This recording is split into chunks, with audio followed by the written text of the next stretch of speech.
विधानसभा में राजनीतिक आख्यान संग्रहालय बनाया गया है, जिसमें राजस्थान विधानसभा का अनुपम उदाहरण दिया गया है। राजनीतिक आख्यान संग्रहालय में राजस्थान के अतीत और वर्तमान, राजनीतिक, सामाजिक और आर्थिक इतिहास को दर्शाया गया है। पिछले 70 सालों में राजस्थान ने जो उपलब्धियां हासिल की हैं, उसे भी दिखाया गया है। इसमें जागीरदारी प्रथा का अंत, पंचायती राज की स्थापना, कृषि का विस्तार, शिक्षा क्षेत्र में प्रगति, स्वास्थ्य और आर्थिक विकास, अक्षय ऊर्जा, परमाणु परीक्षण केंद्र, पोखरण सहित कई चीजें प्रदर्शित की गई है। तो वहीं पर्यटन उद्योग और इंडस्ट्रियल कॉरिडोर आदि को भी दर्शाया गया है। राजस्थान की विधानसभा देश का पहला ऐसा राज्य है जहां विधानसभा के प्रांगण में डिजिटल म्यूजियम बना है और नई पीढ़ी जान सके कि किस तरह से नवाचार हो रहे हैं। आप देख सकते हैं राजस्थान के जो प्रत्येक मुख्यमंत्री अब तक रहे हैं उन सब के स्टैचूज हैं और यहाँ पर अशोक गहलोत के जो कार्य हैं उनके सामाजिक कार्यों के लिए सुझाव, सत्य, अहिंसा और ये तमाम बातें दर्शाई गई हैं। तो कुल मिलाकर ये कहा जा सकता है कि बहुत ही अच्छी शुरुआत डॉक्टर सीपी जोशी ने की है राजस्थान की विधानसभा के अंदर। अब हम आपको एक एक करके तमाम वो मुख्यमंत्री दिखाते हैं जो राजस्थान के अतीत में रह चुके हैं। अशोक गहलोत तीसरी बार मुख्यमंत्री हैं और अशोक गहलोत के कार्य और वो भी आपको दिखाते हैं किस तरह से कृषि, महिला सशक्तिकरण, रोजगार, ये तमाम बातें दर्शाई गई है। और इसके साथ ही एक एक करके आपको बताएंगे किस तरह से अशोक गहलोत के कामों को यहाँ दर्शाया गया है। अशोक गहलोत के पूरे तमाम कार्यकालों की उपलब्धियों को बताया गया है और एक विहंगम पूरा एक दृष्टिकोण के साथ ये बनाया गया है। आप देख सकते हैं पीछे यहाँ पर वसुंधरा राजे को आप देख सकते हैं, स्टैचू वसुंधरा राजे का यहाँ पर है। और वसुंधरा राजे जो अशोक गहलोत से पहले मुख्यमंत्री थी उनको दिखाया गया किस तरह से वसुंधरा राजे की पोशाक है, किस तरह से उनका बॉडी लैंग्वेज रहती है, किस तरह से वो साड़ी पहनती, यहाँ तक कि हाथ में घड़ी भी उनके दिखाई गई है। और तमाम वसुंधरा राजे सरकार के समय मुख्यमंत्री जल स्वावलंबन योजना और तमाम वो बड़ी योजना जिसके ज़रिए वसुंधरा राजे की पहली और दूसरी सरकार को जाना गया। यहाँ एक तस्वीर के जरिए आप देख सकते हैं बराक ओबामा और वसुंधरा राजे के चित्र दिखाए गए हैं। और हम आगे चलेंगे तो हीरालाल देवपुरा जो राजस्थान के मुख्यमंत्री रहे थे और उनको जोधपुरी वेशभूषा में दिखाया गया। हीरालाल देवपुरा जो राजस्थान के मुख्यमंत्री रहे उनके बारे में बताया गया है। ये कोट किया गया है डॉक्टर मनमोहन सिंह के वो शब्द जब देवपुरा जी का निधन हुआ था। एक दिग्गज कांग्रेस नेता, प्रसिद्ध सार्वजनिक हस्ती, देवपुरा का कांग्रेस पार्टी में सेवा का एक लंबा रिकॉर्ड था। कैबिनेट मंत्री के रूप में जिस तरह उन्होंने काम किया देवपुरा ने, वो अपने आप में एक ट्रेंड सेटर के तौर पर उनके कई कार्यों को जाना गया। मेवाड़ से निकलकर और फिर राज्य के मुख्यमंत्री ये कहलाए।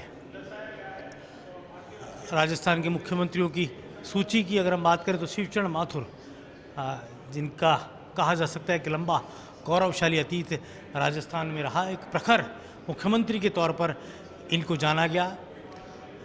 आप भी मेवाड़ से आते थे और इसके साथ ही ये कहा जा सकता है कि शिवचरण माथुर ने राजस्थान के मुख्यमंत्री के तौर पर कई महत्वपूर्ण योगदान दिए, कई महत्वपूर्ण कार्य उन्होंने किए और एक संदेश उन्होंने राजस्थान में दिया। 2 बार वो राजस्थान के मुख्यमंत्री रहे और जिस तरह से उन्होंने शहरी योजनाओं का ढांचा एक अपने आप में खड़ा किया, इसके साथ ही उन्होंने जयपुर विकास प्राधिकरण, जिसे हम आज देखते हैं जयपुर की योजनाओं को लेकर जो बड़ा काम करता है, उसकी स्थापना का श्रेय भी शिवचरण माथुर को जाता है। जगन्नाथ पहाड़िया राजस्थान के दलित नेता, आप पूर्वी राजस्थान से आते थे और जगन्नाथ पहाड़िया राज्य के मुख्यमंत्री रहे और कांग्रेस पार्टी के बड़े नेता के तौर पर इनकी गिनती होती थी। और कहा जा सकता है कि बहुत ही सामान्य परिवार से निकलकर जगन्नाथ पहाड़िया ने ये मुकाम अर्जित किया। सबसे कम उम्र में वो लोकसभा के सांसद बनने का भी उनके नाम रिकॉर्ड रहा है और कई प्रदेशों के वो राज्यपाल रहे। भैरू सिंह शेखावत, जिन्हें बाबू शाह के नाम से न केवल प्रदेश बल्कि देश भी जानता है, राजस्थान की प्रखर राजनीतिक हस्ती के तौर पर भैरू सिंह शेखावत को कहा जाता है। दलगत राजनीति से ऊपर उठकर भैरू सिंह शेखावत का व्यक्तित्व आप देख सकते हैं। पूरा जो कदकाठी उनकी दर्शाई गई है, सिलिकॉन के जरिए वो अपने आप में बेहद अहम है। और एक कहा जा सकता है कि किस तरह वो एक माटी के लाल के तौर पर उनकी, और एक बहुत ही महत्वपूर्ण जो फ़ोटो जो इतिहास बनी वो फ़ोटो हमको दिखाएंगे। आप देख सकते हैं एक फ़ोटो यहाँ दर्शाई गई है। लाल कृष्ण आडवाणी पीछे खड़े हैं और आगे जो बैठे हैं वो हैं अटल बिहारी वाजपेयी और भैरव सिंह शेखावत। ये वो तस्वीर है जिसको लेकर कहा जा सकता है कि जिन्होंने भारतीय जनता पार्टी का पौधा खड़ा किया, जो आज विराट वृक्ष के तौर पर हमें नज़र आता है। जनसंघ से लेकर और भारतीय जनता पार्टी का ये सफ़र बहुत ही अहम। हरिदेव जोशी बांसवाड़ा के नेता और कभी चुनाव नहीं हारने वाले वो राजनेता जिन्होंने राजस्थान में कई मर्तबा मुख्यमंत्री पद का गौरव बढ़ाया। और वागड़ की धरती से अगर कोई पहली बार मुख्यमंत्री बना तो वो हरिदेव जोशी थे। और राजस्थान में कांग्रेस की शान के तौर पर भी उस ज़माने में इनको जाना जाता था और प्रखर राजनेता के तौर पर इनका छवि रही। बरकतुल्ला खान राजस्थान के पहले अल्पसंख्यक मुस्लिम चेहरे के तौर पर मुख्यमंत्री अगर कोई रहे हैं तो वो बरकतुल्ला खान रहे हैं। जोधपुर के बरकतुल्ला खान ने राजस्थान के मुख्यमंत्री पद का गौरव बढ़ाया और एक सामान्य राजनेता के तौर पर बरकतुल्ला खान की अपने आप में एक छवि रही और एक इतिहास जो कहा जा सकता है वो बरकतुल्ला खान का रहा। अब आपको लेकर चलते हैं उस शख्सियत की ओर जो सर्वाधिक सबसे लंबे समय तक जो राजस्थान के मुख्यमंत्री रहे। मोहनलाल सुखाड़िया उदयपुर के नाथद्वारा में जन्मे मोहनलाल सुखाड़िया सबसे अधिक समय तक राजस्थान के मुख्यमंत्री रहने का जो रिकॉर्ड है लगातार वो मोहनलाल सुखाड़िया के नाम है। आज हम जिन शख्सियत ने इन तमाम राजनीतिक नवाचारों के तहत इस विराट विहंगम डिजिटल म्यूजियम का निर्माण किया है वो डॉक्टर सीपी जोशी के राजनीतिक गुरु के तौर पर भी मोहनलाल सुखाड़िया का नाम लिया जाता है। ऐसा कहा जाता है कि सीपी जोशी को राजनीति में लाने का श्रेय था तो मोहनलाल सुखाड़िया को था, जिन्होंने सीपी जोशी की छात्र राजनीति की प्रतिभा को पहचाना था। मोहनलाल सुखाड़िया कई नवाचार उनके देन है राजस्थान के अंदर और अपने आप में प्रखर राजनीतिक, खासतौर से ऐतिहासिक भूमि सुधार जिनका जिक्र भी किया गया है डिजिटल म्यूजियम में।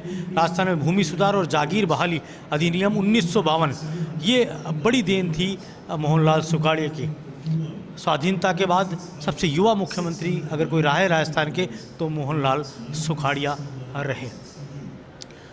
टीकाराम पालीवाल बड़े राजनेता के तौर पर इनकी शख्सियत थी। पूर्वी राजस्थान से आते हैं पालीवाल और जैसा कहा जा सकता है कि गांधीवादी सर्वोदयी नेता के तौर पर टीकाराम पालीवाल की छवि रही और वो सबसे युवा मुख्यमंत्री 45 साल की उम्र में वो राजस्थान के युवा मुख्यमंत्री रहे टीकाराम पालीवाल। और पहले निर्वाचित मुख्यमंत्री के तौर पर भी टीकाराम पालीवाल को कहा जा सकता है। जब आज़ादी के आंदोलन के बाद स्वाधीनता सेनानी के तौर पर टीकाराम पालीवाल की राजनीति की शुरुआत थी, उसके बाद वो मुख्यधारा की राजनीति में आए और फिर राजस्थान के मुख्यमंत्री कहलाए। और हम आपको लेके चलते हैं जय नारायण व्यास की तरफ। उनका स्टैचू आप देख सकते हैं। जय नारायण व्यास प्रखर राजनेता, जोधपुर से आपका ताल्लुक़ है, जोधपुर के ही वर्तमान मुख्यमंत्री हैं अशोक गहलोत। और जय नारायण व्यास भी जोधपुर के प्रखर राजनेता। इसके साथ ही ये कहा जा सकता है कि कांग्रेस के उस ज़माने के अगर कोई सबसे बड़े नेता थे तो वो जयनारायण व्यास थे।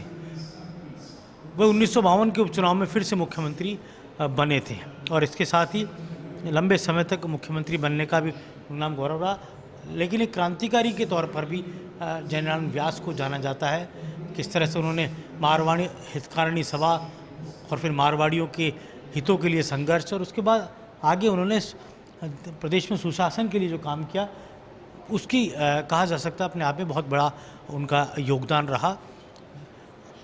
और अंग्रेज़ों की हुकूमत के खिलाफ उन्होंने आंदोलन किए थे। और देख सकते हैं स्टैचू जयनारायण व्यास का किस तरह से यहाँ पर सुभाष चंद्र बोस, पंडित नेहरू और जयनारायण व्यास खड़े हैं। रोलेट एक्ट के खिलाफ जब स्वाधीनता का आंदोलन चल रहा था उस समय रोलेट एक्ट का विरोध किया गया था और उस समय जयनारायण व्यास प्रखर राजनेता के तौर पर, स्वाधीनता सेनानी के तौर पर एक कहा जा सकता है उनका चरमोत्कर्ष हुआ।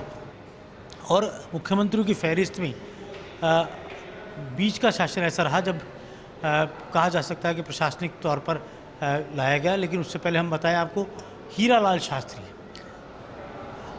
राजस्थान के पहले मुख्यमंत्री के तौर पर हीरालाल शास्त्री को जाना जाता है। आप देख सकते हैं हीरालाल शास्त्री, इनका जन्म जयपुर के जोबनेर में हुआ था और उसके बाद उन्होंने गांधीवादी मूल्यों के साथ अपनी राजनीतिक पारी को आगे बढ़ाया। स्वाधीनता आंदोलन में बड़ा योगदान उनका रहा, राजनीतिक जागरण के वो अग्रदूत कहलाए और ये कहा जा सकता है कि पहले मुख्यमंत्री जो इनके बारे में लिखा जाता है, जो आपने देखा, मुश्किलों की क्या कहें हर रोज़ वे आती रही, सामना उनका करे हर रोज़ वे जाती रहे, टक्कर हमारी हो रही है जोर की चट्टान से, चट्टान चकनाचूर होगी कह दिया भगवान से। बड़ा शब्द था। और वनस्थली विद्यापीठ जो अपने आप में एक राजस्थान का एक ऐसा शैक्षणिक संस्थान है जिसके कारण वनस्थली को जाना जाता है और लड़कियों की शिक्षा के लिए ये बड़ा योगदान उस ज़माने में 50 के दशक में वनस्थली विद्यापीठ ने शुरुआत की और ये हीरालाल शास्त्री की देन थी। और पंडित नेहरू का कोड है यहाँ पर, ये बहुत ही महत्वपूर्ण है, इसको दर्शाना होगा। महात्मा गांधी का भी है, जहाँ महात्मा गांधी ने लिखा कि वनस्थली मेरे दिल में बसी हुई है। पंडित नेहरू लिखते हैं, अगर मैं एक लड़की होती तो मैं अपनी शिक्षा के लिए वनस्थली आती। तो अपने आप में एक बहुत ही महत्वपूर्ण संस्थान वनस्थली विद्यापीठ, जिसका कहा जा सकता है कि सपना हीरालाल शास्त्री ने देखा था बालिका शिक्षा का, वो वनस्थली के जरिए उन्होंने पूरा किया। तो राजस्थान की राजनीति में ये तमाम मुख्यमंत्री अपने आप में बेहद अहम है, जिन्होंने राजस्थान की धरा को पहचान दिलाई देश और दुनिया के अंदर।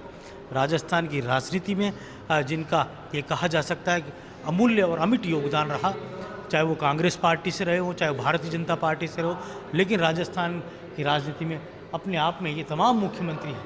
ये पूरी सूची इन मुख्यमंत्रियों की देख सकते हैं हम। ये तमाम मुख्यमंत्री राजस्थान की राजनीति में, ये कहा जा सकता है राजस्थान के विकास के अंदर, राजस्थान के सामाजिक, आर्थिक और शैक्षणिक विकास में बड़ा योगदान इनका रहा। एक ज़माना था जब राजस्थान सामाजिक कुरीतियों और अन्य कई विडंबनाओं को झेलता था। एक ज़माना था जब राजस्थान दहेज प्रथा के लिए जाना जाता था। एक ज़माना था जब राजस्थान भ्रूण में बच्ची के जन्म के बाद मार देने के लिए जाना जाता था। एक ज़माना था जब यहाँ पर कई तरह की सामाजिक रूढ़ियाँ थी जिनको तोड़ने और राजस्थान को एक नई दिशा देने के लिए इन मुख्यमंत्रियों का योगदान नहीं भुलाया जा सकता। और ये राजस्थान के विधानसभा के लिए गौरवमयी पल है कि राजस्थान की इस धरा पर जयपुर में एक इस तरह का विहंगम राजनीतिक आख्यानों से लबरेज डिजिटल म्यूजियम बनाया गया है। निश्चित तौर पर डॉक्टर CP जोशी की ये पहल बेहद सार्थक है। CJI तत्कालीन जस्टिस रमन्ना ने उद्घाटन किया था और आज कहा जा सकता है कि ये बनकर पूरी तरह तैयार है और जल्दी स्कूली बच्चे, युवा पीढ़ी जान सकेंगी कि राजस्थान का सामाजिक, आर्थिक इतिहास किस तरह का रहा। कैमरा जर्नलिस्ट सुरेंद्र के साथ योगेश शर्मा, फर्स्ट इंडिया, जयपुर।